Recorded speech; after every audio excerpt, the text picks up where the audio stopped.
Okay, when we study Neville Goddard, he talks about states a lot. What are states? In my father's mention, there are a lot of states.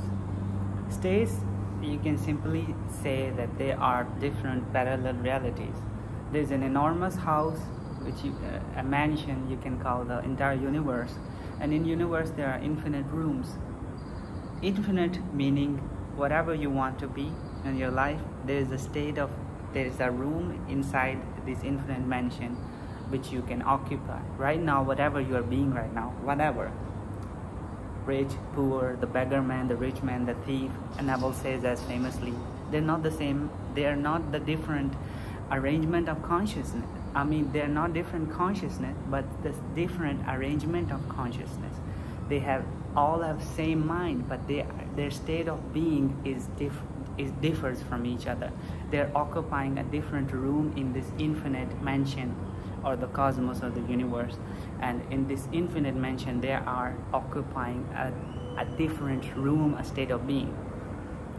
Now, in modern books like Reality Transurfing by Vadim Zeland, he talks about it as different. There are unlimited parallel lines, lifelines that are going, and each decision of yours make another branch and another parallel line. So you're consciously generating even more parallel lines, even more possibilities every single day with your decisions.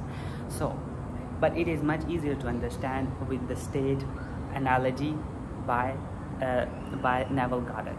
So what you are right now is a state of mind. It is a set of programming, a set of feelings, a set of beliefs, and your past and your present, everything mixing together, and your hopes for the future.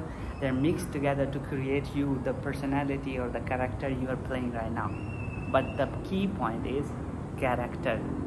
It is not who you are. Who you really are is an infinite being that can change states. You are not this state. You are never a state. If you were a state, then a poor man could never become rich, because he cannot escape the state, meaning he is not the state. Nobody is the state. They are just occupying the state. So in this infinite mansion of the universe, or whatever you want to call it, and the consciousness of one mind, or the God consciousness, there are unlimited states, and you can choose any state you like. You can concept a version of you that you want to be, and you can become it. Remember, creation is finished, as Neville Goddard says, and all the mystics say that creation is finished, universe is finished. It is, God does not do half work. The consciousness who created everything did not create half work. So in this infinite field of possibilities, every single conception of you that you want to be exists right now. All you have to do is appropriate it. All you have to do is wear that garment, wear that suit on top of you. Right now you're just wearing a suit. This is not who you are. You can become completely different.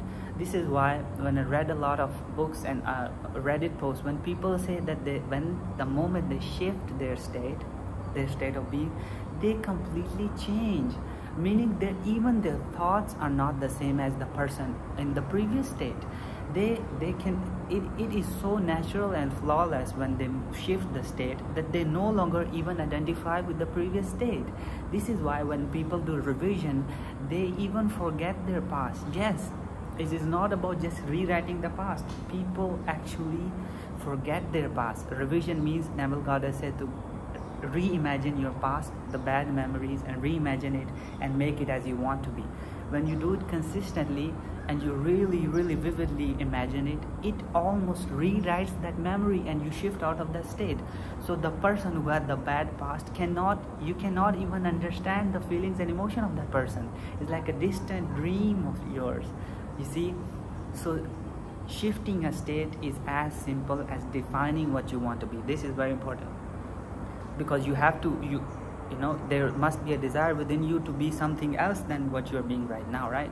So you already know, most of us already know what we want to be. If somebody is financially struggling, they want to be financially abundant. If somebody is lacking love, they want love. So you know what you want, which most people do.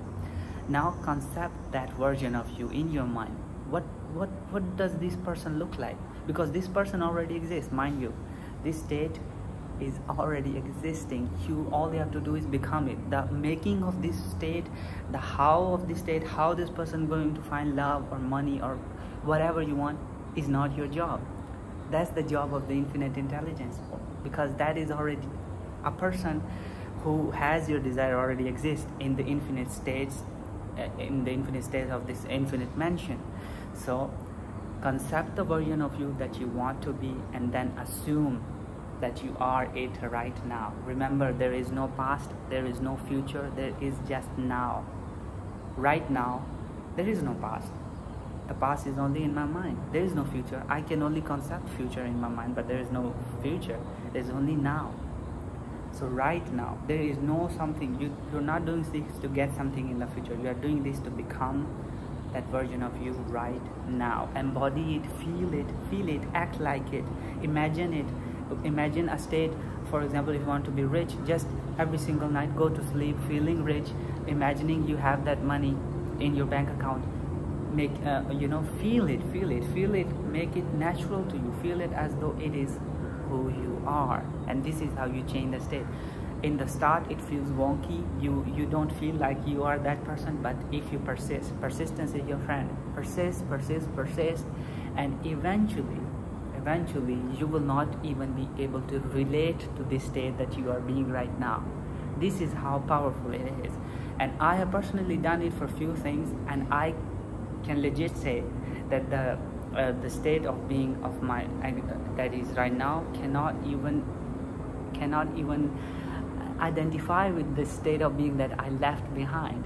So we are infinite beings. We are beings, formless beings, which are changing form, which are changing state continuously, even if we like it or not, even if we are conscious of it or not. So you now can consciously choose your reality, your parallel reality, your state, whatever you want to call it right now, and you can become it right now, mentally and physically and feelingly.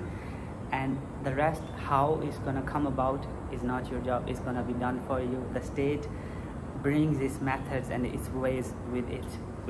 You don't have to do it. You don't have to do anything but accept it, trust it, and accept the feeling of the wish fulfilled. Okay, this is it for this video. Until next time, bye bye.